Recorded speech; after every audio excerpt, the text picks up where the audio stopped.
Hi అండి. ఏంటి table చూపిస్తుంది, టేబుల్ మీద సామాన్ చూపిస్తుంది, ఏమైనా సేల్కి పెడుతుందా అనుకుంటున్నారా? అదేం లేదండి. ఈ సామాన్ అంతా మా అమ్మాయి కోసం సర్దాను. తను ఢిల్లీలో నోయిడాలో జాబ్ చేస్తుంది. తన కోసం ఈ సామాన్ అంతా సర్దాను. తను ప్రస్తుతానికైతే పీజీలో ఉంటుంది, కానీ చాలా ఇబ్బంది పడిపోతుంది ఫుడ్కి. మేము ఉండేదేమో సౌత్, తెలంగాణ, ఖమ్మంలో ఉంటాం మేము. మన సౌత్ సైడ్ అంతా ఏంటిది, ఎక్కువ రైస్ ఐటమ్ తింటాం. రోటీస్ చాలా తక్కువ. చాలామంది ఈ మధ్య మొదలు పెట్టారులే, కానీ మా ఇంట్లో మాత్రం తక్కువే. రోటీస్ మాకు అంత తినాలనిపించదు. ఎక్కువ రైస్ ఐటమే ఎక్కువ వాడతాము. ఇంకా అక్కడ పోతే నార్త్లో మొత్తం చపాతీలే. పోనీ కర్రీస్ ఏమన్నా ఉన్నాయా, వెజిటబుల్ కర్రీస్ అంటే మనకేమో ఇక్కడ దొండకాయ కూర, బెండకాయ కూర, వంకాయ కూర, ఇట్లా కర్రీసే అలవాటు. అక్కడ కర్రీస్ కూడా ఉండవు. ఓన్లీ ఎలా శనగల కర్రీస్, శనగలు, ఉలవలు అట్లాంటి మొత్తం అవే. రైస్లో కూడా వాళ్ళు అవే తింటారు.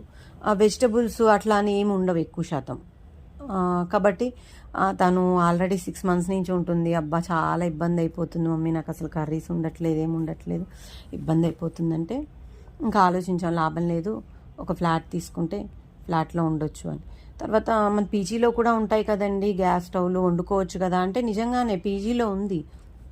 కానీ తను ఉండేది 2nd floorలో, కింద గ్రౌండ్ ఫ్లోర్లో ఉంటుంది గ్యాస్ పొయ్యి. అక్కడ కూడా క్యూ అండి. హాలిడేలో వచ్చిన మిగతా రోజులైనా ఇంత క్యూ ఉంటుంది. ఒకళ్ళ తర్వాత ఒకళ్ళది అయిపోయాక ఆ క్యూలో వెయిట్ చేసి అన్ని సామాన్ తీసుకొని వచ్చి కుకింగ్ అయిపోయే వరకు కూడా కిందనే కూర్చొని, మళ్ళీ ఏదైనా మిస్ అయిందో మళ్ళీ తను పైకి వెళ్ళి తీసుకొచ్చుకోవాలి. ఈ ఇబ్బంది అంతా, చాలా ఇబ్బంది అయితే ఫేస్ చేసింది. ఫైనల్లీ అయితే ఫ్లాట్ తీసుకుంటే బెటర్ అని మేమందరం అనుకున్నాం.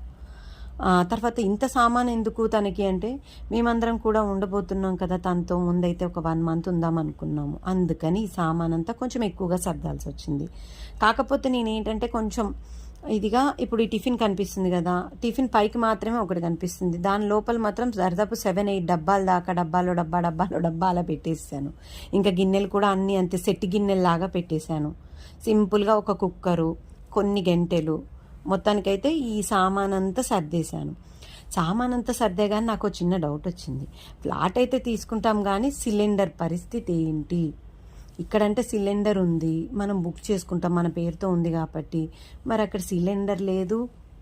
మనం అసలు సిలిండర్ కొనుక్కోవాలా, అసలు పాసిబిలిటీ అవుతుందా అవన్నీ అప్లై చేసుకోవడానికి? సరే, ఒక సిలిండర్ తీసుకున్నా, మళ్ళీ 2వ సిలిండర్ అది అయిపోతే మళ్ళీ 2వ సిలిండర్ పరిస్థితి ఏంటి అని చాలా ఆలోచించా.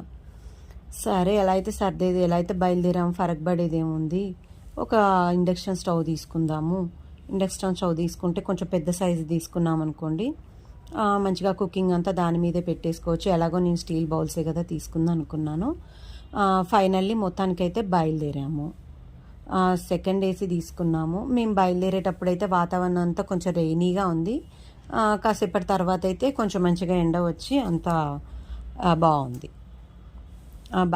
2nd AC తీసుకున్నాము.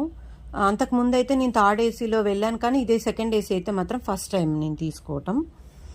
మా హస్బెండ్ అయితే అంతకుముందు వెళ్ళారు, బాగుందన్నాక తీసుకున్నాము. నిజంగా చాలా బాగుంది. 3 ACలో ఏంటంటే కంపల్సరీ 3 ఉంటాయి, మనం కూర్చోవడానికి ఇబ్బంది అవుతుంది. ఈ 2 AC అయితే అసలు చాలా బాగుంది. ఇంకా బెటర్ ఏంటంటే ఈ సైడ్ బెర్త్ సింగిల్ బెర్త్ వచ్చిన వాళ్ళదైతే ఇంకా లక్కీ. ఎవరి కర్టన్ వాళ్ళకి ఎంత పర్సనల్గా ఉందంటే చాలా బాగుంది. మంచిగా సైడ్స్ అంతా, ఈ సైడ్ వాళ్ళదైతే ఇంకా బెటరు. మనకైతే ఈ 4 members కలిపి ఒకటే కర్టన్ ఉంది. కాకపోతే లోపల ఏంటంటే బెటర్ ఏంటంటే హాయిగా మనకు కూర్చోవాలన్నప్పుడు కూర్చోవచ్చు, తినాలన్నప్పుడు తినేయచ్చు, పడుకోవాలన్నప్పుడు పడుకోవచ్చు. చాలా బెటర్గా ఉంది. ఇంకా సింగిల్ సైడ్ వచ్చిన వాళ్ళదైతే ఇంకా లక్కీ అనుకోవాలి. మా సైడ్ అయితే మా హస్బెండ్కి, నాకు, మా అమ్మాయికి వచ్చింది. ఇంకొకరు ఎవరో పైన ఉన్నారు, ఇంకా వాళ్ళు ఎక్కిన కాడి నుంచి నిద్రే పోయారు, మమ్మల్ని అయితే డిస్టర్బ్ చేయలేదు. మొత్తానికైతే మేము ముగ్గురం అయితే చాలా ఎంజాయ్ చేసాం. అసలు చాలా బాగుంది. నాకైతే ఈ జర్నీ ఇలా 2 ACలో ఇలా ఉండడం అయితే చాలా బాగా నచ్చింది. ఇంకా ముందు విశేషాలన్నీ ముందు వెళ్ళాక నార్త్లో ఎలా ఉంది, ఎలా ఉండబోతుంది అనేది మొత్తానికైతే నేను వీడియోస్ ముందు అప్లోడ్ చేస్తాను. నా వీడియో కనుక మీకు నచ్చితే లైక్ చేయండి, షేర్ చేయండి, మా ఛానల్ని సబ్స్క్రైబ్ చేసుకోండి. ఇంకా ముందు ఇలాంటి విశేషాలు ఏమున్నా అవి చెప్తాను.